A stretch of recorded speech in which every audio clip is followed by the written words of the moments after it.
Welcome to the Savvy Shopkeeper Retail Podcast. I'm your host, Kathy Cruz.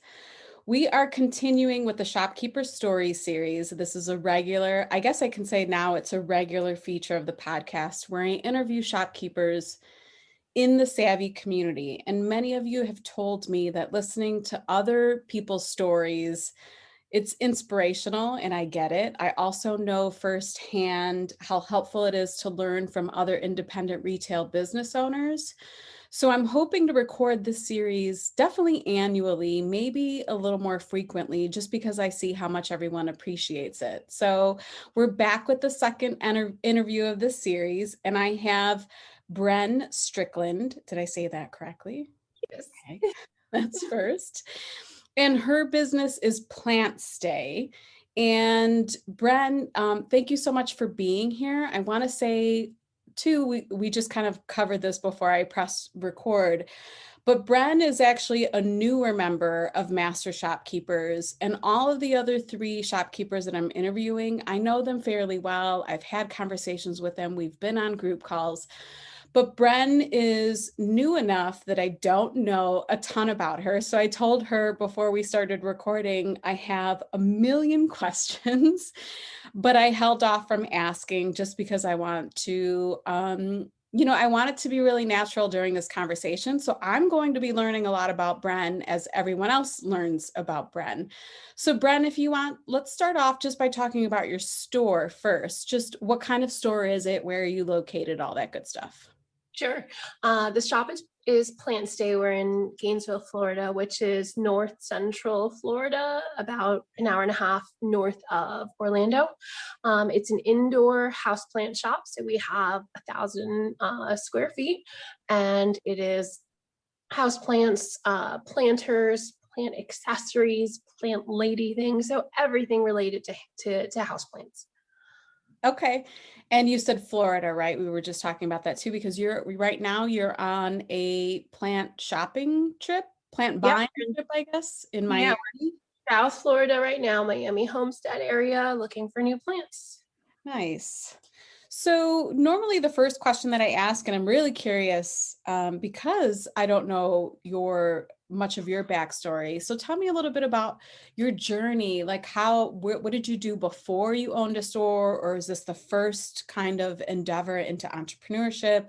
Tell me about how you got to opening Plantstay, how you got here. Sure.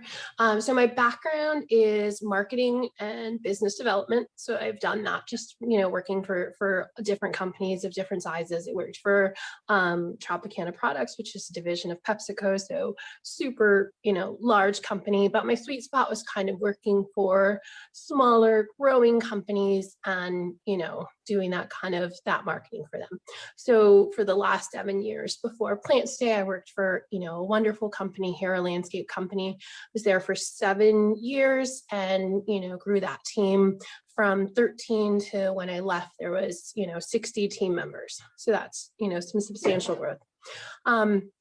After 7 years, wonderful, wonderful position, but just kind of felt like it was time for a new adventure.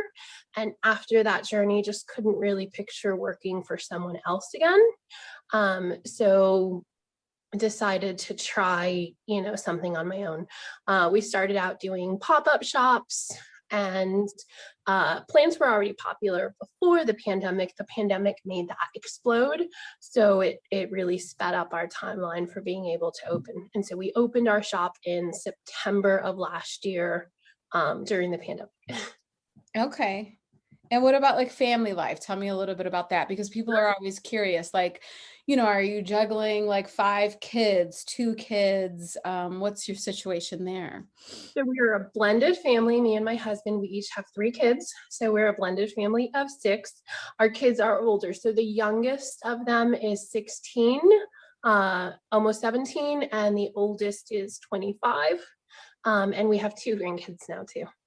I've seen that because we're friends on Facebook. So I see the grandbaby pictures. How old are they? They are 2 and 3. They're so cute too.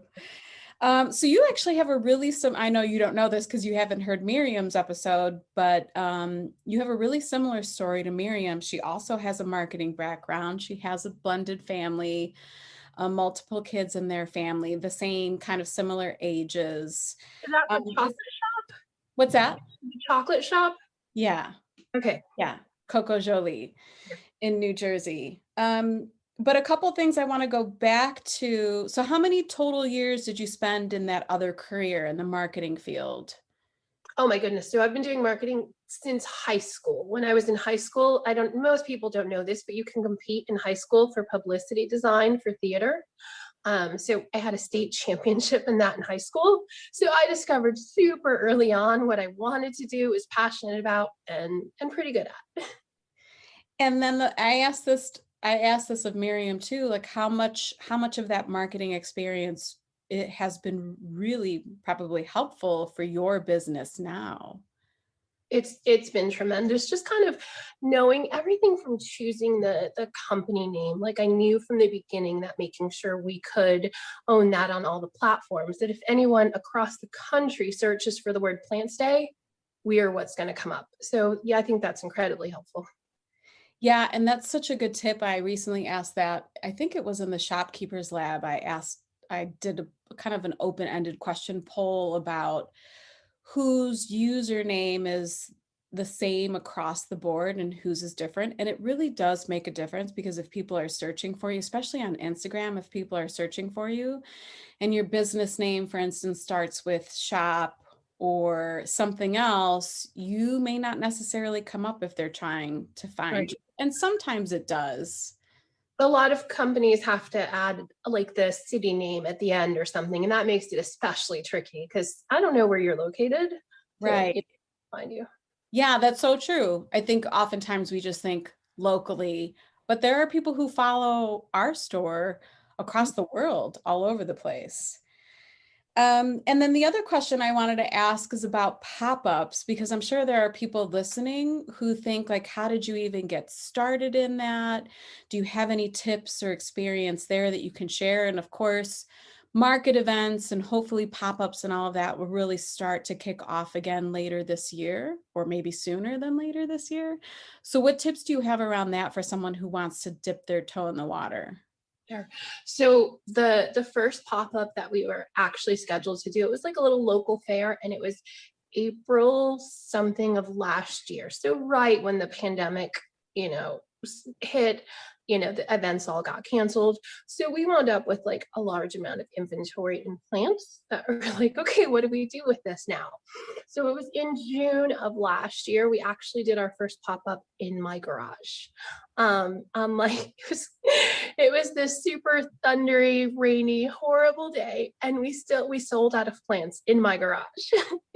So we did one more event, in this one was in my driveway, and then it was like so many people were like, we probably can't do this here anymore. Our neighbors are, gonna raise eyebrows. So I just went knocking on doors, and I would show up with my business card, kind of pictures, of our staged booth. And I would go into businesses that I knew had really similar customer bases. And there was one, it's Sandy's. She's a kind of upscale clothing and home goods resale boutique here. And they were excited and said, yeah, let's try this. So we did, and that was really where our pop-ups became, really popular, and we kind of started attracting customers. So by the time we were opened our brick and mortar store, we had an established customer base, which I think was huge for starting out. And at what point along this journey did you actually launch your website? Was it during pop-up? Like, I'm always curious. Was it like you already knew this vision, you had a website, or was it when you opened the store? So there was an initial website.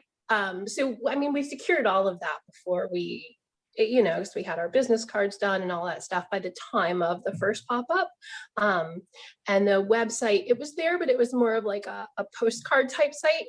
And then a couple of weeks before we opened the store, we launched our new website. Okay, and your website, is that a Shopify site? It is right now Squarespace. Squarespace, okay. I thought Square and Squarespace were associated. I have to say, I'm so glad you brought this up because I'm sure you probably saw the conversation or maybe you didn't in the shopkeepers lab. Someone else asked the same thing. And I'm so glad you brought this up for anyone listening. Please know that Squarespace is not associated with Square. If you use Square point of sale, make sure that you use a Square online site and not Squarespace. Because I mean, correct me if I'm wrong, but if you use a Squarespace site with Square, they don't sync, they don't speak to each other. They don't speak to each other. You can't process your payments through Square. So we had to add Stripe only for the online payments. It's terrible. However, the website does function so much better than the Square sites. So Yeah, and your site is beautiful, but if you probably agree with me too, if you have a brick and mortar store and then you add or have an online shop, you want them all to play really well with each other. So in the most ideal situation, if you're really tracking inventory and you want your processing to go through the same platform, you don't want a Squarespace site with a Square point of sale, right? right. I think it also depends on kind of what your future goals are. So for us, our goal is for the online store to be independent of the brick and mortar. So they won't be tied inventory systems.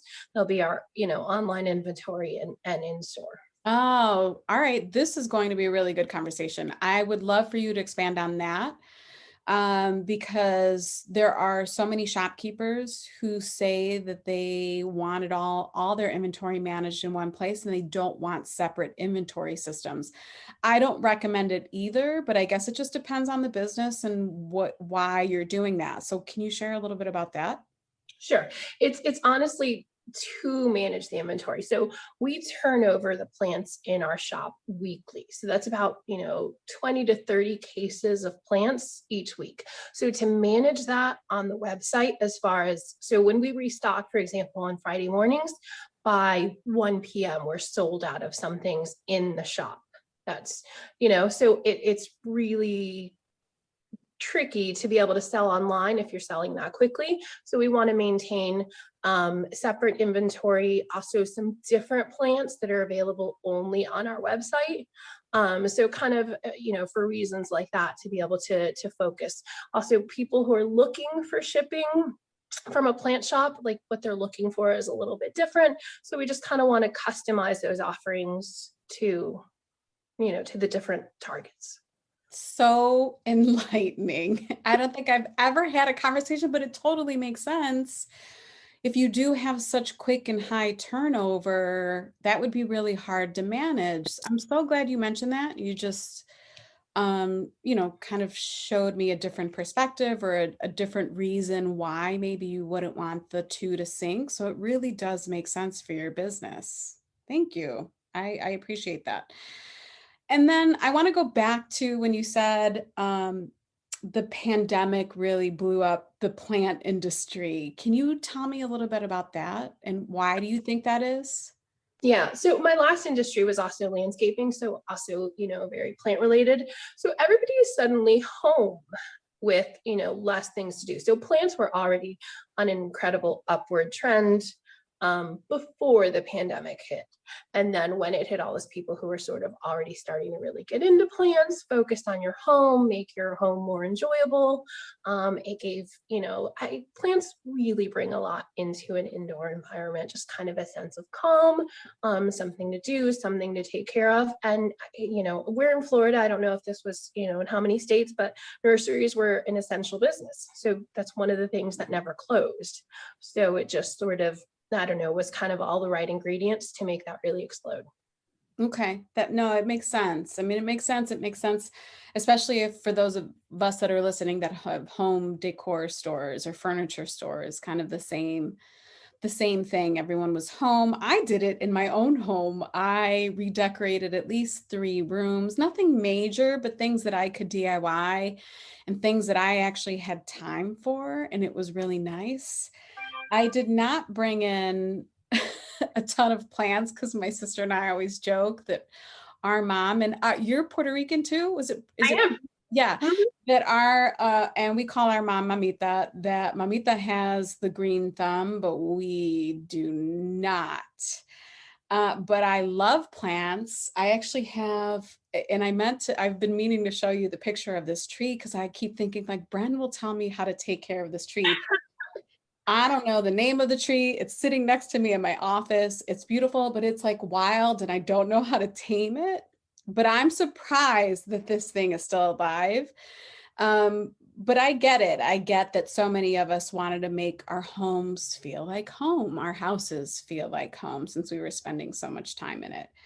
And did your love of plants come from somewhere else other than working with that landscaping company? Yeah, I've always loved plants, and what you said really is kind of explains why Plantstay came to be.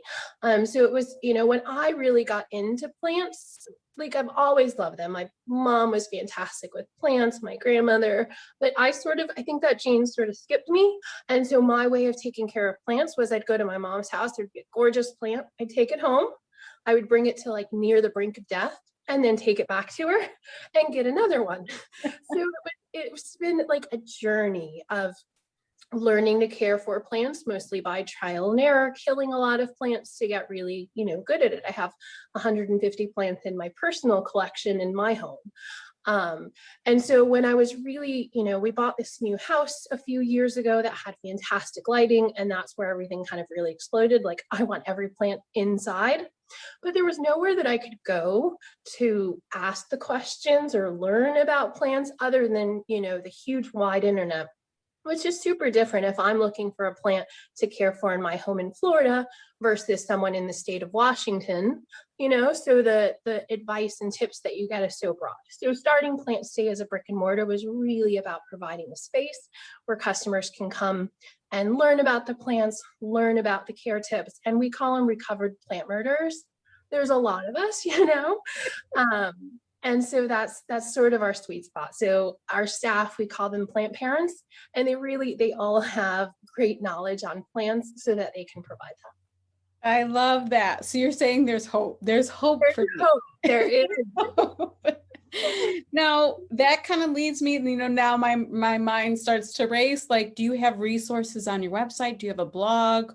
Or is all of the knowledge and the helpful information, is that mostly like an in-person thing that you offer in the store? Sure. It's all of those things and expanding, but really in store is where you get that kind of maximum that impact.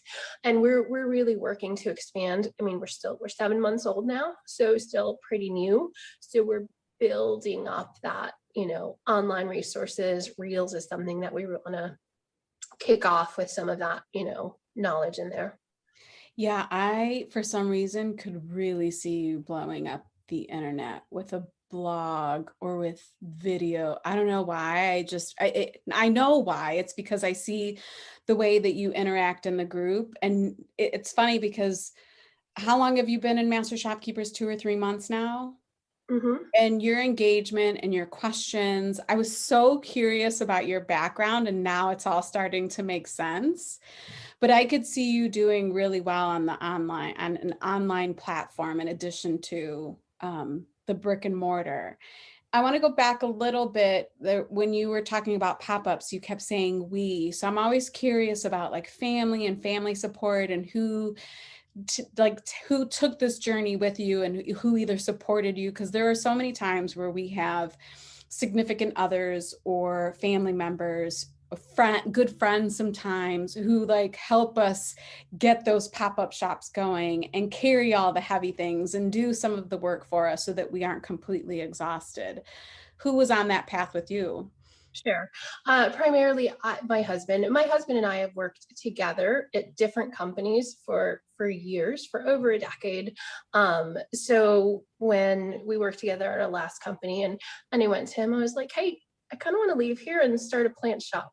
And he was like, "Well, if you're sure that's what you want to do," and that's just kind of the level of support. So as we're dragging boxes, hauling plants, pretty much everything that we needed, and building the store.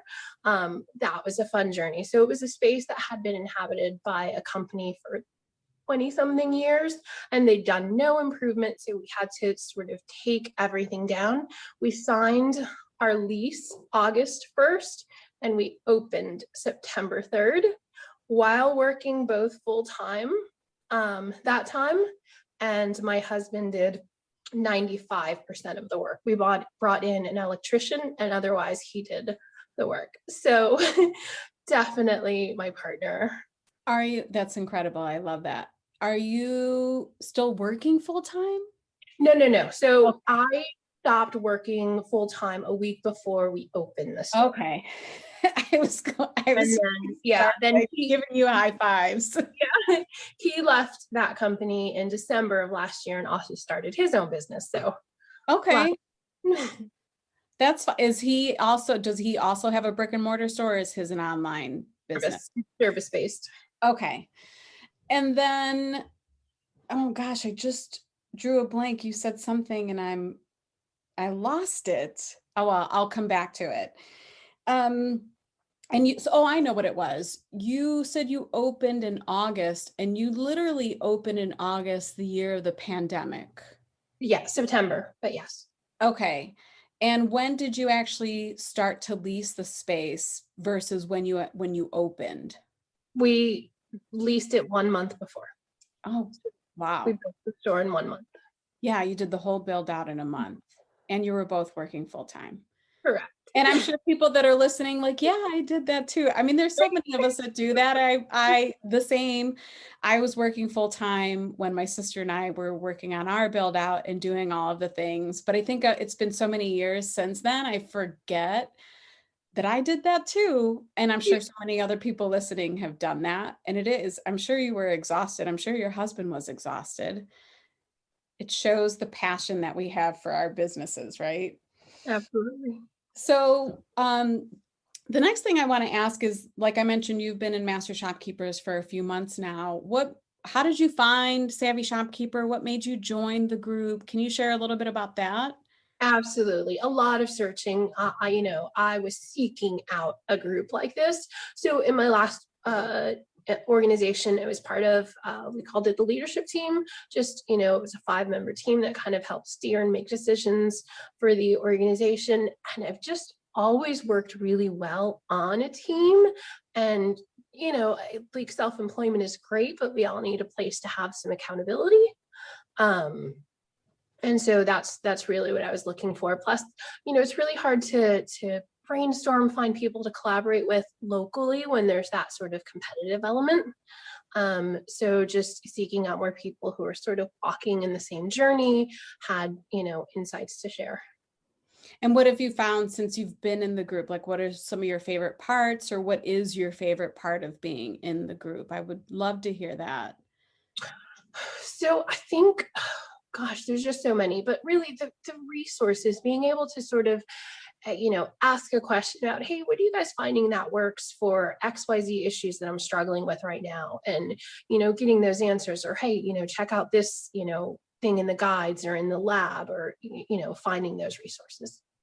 Yeah, and I laugh because every time, for those listening, every time Bren, like literally since the second she joined, every time she would ask a question, I had something to link to. I'm like, here, watch this video. Here, read this. Here, look at this lesson. Here, watch this masterclass. And I'm sure you were probably like, can you just give me the answer? But in a way, I want to just give a really quick answer, but I don't want to discount the value of the content and the lessons, because there's a reason why the master classes and some of the video lessons are as long as they are. There's so much in them.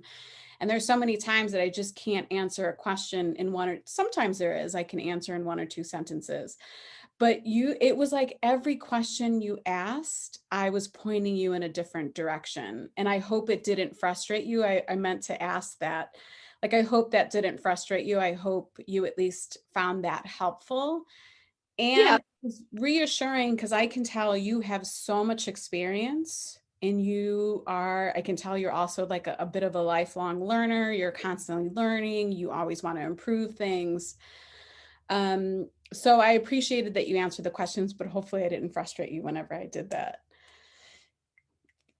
Yeah. The Okay. only like that that I felt was missing is sort of, so it was great to have those answers of where to find it, but it was hard to find that answer on your own of where is, like, there's such a amount. And I know some sort of index would also be another time consuming project, but that would be the only thing. Yeah, and I will say now that we've added the podcast episodes to the lab, and that the lab in the academy has the search function, that has made a big difference too, because you can just search a keyword like profit margin, and now it'll pull up every single article, podcast episode, anything with the words profit margin. And that wasn't the case before in the academy. And I was so happy when the platform that I use implemented that, because it really makes a difference. Like, I don't want, and the one thing I say when people join Master Shopkeepers is I don't want them to be searching something for 30 minutes. Just tag me in the group, ask, and I'll point you in the right direction, or my virtual assistant will. I don't want anyone wasting time looking for resources or helpful articles. But sometimes you find other interesting things in those searches. So true. Or even searching the groups. Oh yeah, I do that a lot. I search the groups a lot for answers to questions. So where do you see your business in maybe 5 years? So our goal, so we have right now 1,000 square feet, 0 back room. So everything we receive goes directly to the shelves. So my goal is to have not necessarily more square footage for retail, but a greenhouse space, an outdoor garden, maybe an event space, small weddings, things like that is really where I'd like to see Plantstay evolve. Ah, that's interesting, because what you want to design or provide services like plant services? Would it be like rental? What would you do for weddings with plants? So it would be a space that's beautiful enough. An event. Exactly. Yes. Okay. I love that idea. And is that, how have you started searching for that? Is that going to be challenging to find in the Gainesville area? It will. There's a few spots that I've kind of, I'm keeping an eye on, but that's still, probably 2 to 3 years away. That I can see that happening. And do you plan on opening? Do you want to open? Like, I always wonder, would you like to open locations across Florida? Are you happy with one location? Is that enough to manage? We're going to do, so the plan is to do just the one brick and mortar and hopefully a greenhouse where our shipping would expand from. Okay. And how do you source your plants? I'm always curious with actual live products. For sure. Do they get shipped to you? Do you find them locally? Do you partner with greenhouses? So our original plan was to grow all of our own plants, and we learned really quickly that we could not grow that amount of plants. So we do partner. We have about 20 different nurseries that we source plants through. We also do some importing internationally for some of them, or rare, hard to find plants. So those are the ones that we get shipped. But I live in Florida, so it's there's a lot of house plants being grown here. So really fortunate in being able to have access to that network. Yeah, I guess the climate does make a difference. And I'm guessing building relationships is probably really important there too, if you're working with 20 other local businesses or vendors. It's huge. It's huge. So we go in person once a week is our plant shopping. And so we go in person to all of these stops. We have, a truck and a trailer, and we bring back our haul of plants. So once a week. Our plants once a week. Wow, that's incredible. My sister and I have talked about this on podcast episodes before. Like, we go to market once a year, and we try to knock out, the majority of our buying for the new home items that we carry in the store. I can't imagine having to do that once a week. Although, is that fun for you? Do you enjoy it? I really do. So I enjoy it up until 6 p.m. when we get back to the shop, because then we have to unload, and we basically reset the store every week. And so that's what we do at the end of plant shopping day. That's fun. And when you say we, is that still your husband that goes with you? That is my husband. And yeah, that's my husband and me. We go and do that. That's great. And where would you rank yourself now if you're not the plant murderer? I, What's I'm your new really good title? with plants. I'm really good with plants. Um, so I'm at the stage where I'm super comfortable helping people pick out plants and care for them. And even if there's, pest issues, when you start out, you're like, oh my goodness, pests? No, I can't do that. And I was like, oh no, we can take care of that. It's all fine. Yeah, I picture some really witty infographic or something like that where it takes you on the journey from like plant murder Oh, to that's plant, great. plant expert. I could see you doing something like that. Well, thank you so much. I've learned a ton about you, and I was really looking forward to this just again because I see how much you engage and contribute to both groups, and I really appreciate it. I've loved learning your story. It all now starts to make sense. I would love for you to tell everyone where can they find you, where can they find you online, and where can they find you on social media so they can follow you. I will say I love following you, even though I'm not the best plant caretaker. I've learned some things. So where can they find you? So our website is plantstay.com, and we're most active on Instagram, instagram.com/plantstay. And on Facebook, it's Plantstay Love. So we did miss one. Darn it. It's hard to nail it and get 100% on all the platforms. And Plantstay, just to make sure people know how to spell it, everyone spells things differently. It's PLANT, plant, stay, STAY, plant, stay. Bren, thank you so much. I really appreciate you being here. Are you heading off now to go buy plants right now? Now things get fun. We go pull up and see how many plants we can find. Do you and your husband like make a date night of it too? Like, do you go off and explore different restaurants or anything? I turn everything in.